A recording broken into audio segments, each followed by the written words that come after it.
Lots to get through. Simon Danczuk is with us looking through the big stories of the day. It's funny, Simon, isn't it, that the Yvette Cooper and the government haven't got a target or a number on illegal migration. They have got a number on solar panels, though. They've got that one sorted right. There's a big old database. They've got it all sorted. Apparently up to 1 billion panels will be fitted, 1 billion, across Britain by 2035 under Ed's plan to hit net zero targets. The Energy Secretary previously admitted some people won't like wind turbines or solar panels, but instead of sticking to insecure paths, we should do something different, he said. Have a listen. Solar panel we put up, every wind turbine we build, every piece of infrastructure we build gives us more security and gets us on that path to lower bills. And some people aren't going to like it, Naga. Some people aren't going to like, more wind turbines, for example, more solar panels. In a way, that's a choice we've got to make as a country. Do we stick to the old, insecure path with all of the dangers that I've outlined, or do we do something different? I say we do something different. God, he's good, isn't he? 1 billion solar panels, Simon. I mean, that's a lot of panels, right? I mean, a lot of solar stuff going on there. Ed Miliband is an extremist, isn't he? I mean, there's no other word for it. This is just unacceptable. And the public, I do believe, are very much in favour of doing their bit for, climate change and the rest of it. By all means, develop solar panels, put them on buildings, put them above car parks, etc. But there's no appetite for covering fields and countryside in solar panels. But that's what this means. They're talking about 750 square miles of coverage. I mean, it's just ridiculously crazy and dangerous. I don't think it's what anybody in this country wants except Ed Miliband and a few of the people around him in the cabinet. I mean, it probably puts us in the most, I'd suggest, ambitious place on the planet when it comes. I don't know if any other country is planning on... France has got its nuclear power, so I'm not sure that they're going to be too fussed about it. But, I mean, is anyone else out there going this far, this quickly? I don't think there is. And it came up against this when he announced this policy. He was questioned in an interview about what happens when the wind doesn't blow and when the sun doesn't shine. And this does actually occur. And then we have a real problem in terms of generating energy. We can't rely too heavily on these alternative sources of energy. We have to have a real mix, and that should still involve fossil fuels, I'm sorry to say, until we get our nuclear programme on the sort of track that it should be on.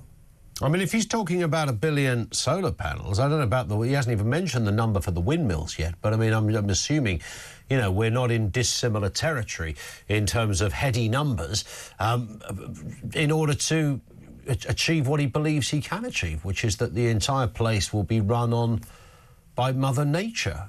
It doesn't feel that doable to me, if I'm perfectly honest, Simon.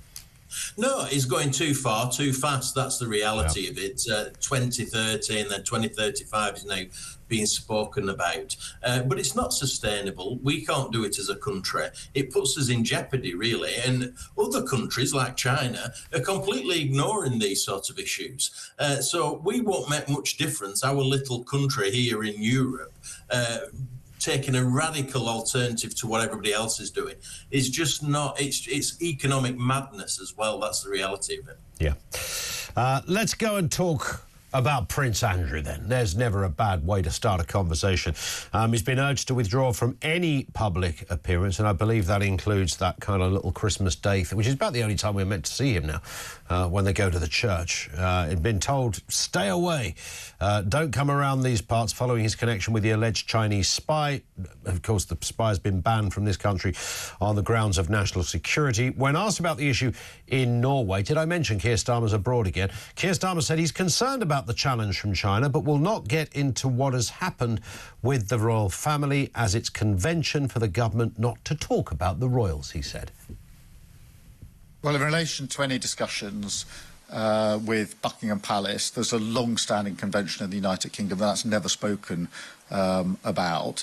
But, of course, we are concerned about the challenge that China poses. As you know, I had a meeting with the President just a few weeks ago now.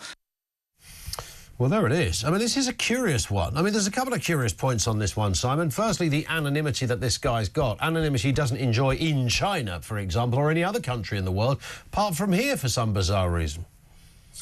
Yeah, I don't get that at all, actually. H6, we know him as, don't we? And then found him out. I have to say, Prince Andrew is very good at finding these people, isn't he? Jeffrey Epstein and now Yeah, he's an expert at finding a wrong in that one, isn't he? He certainly is. I do think he'd do better to take a leaf out of Edward VIII's book and move abroad and live in exile somewhere. Move to Dubai. Find plenty of other friends like this. Well, indeed. I mean, he's got, he hasn't got as much money as he did have because, of course, he had to give a lot of it away. But he's he's worth a few quid. I don't think Andrew's going to starve, and you could live a charmed life for the rest of your days in, on a beach in Dubai or somewhere if you want, or wherever you fancy, frankly. Yeah, absolutely. I think he'd be doing us all a good service, including King Charles, if he did something like that. But it does beg questions about where his money's coming from. He runs the Royal Lodge in Windsor.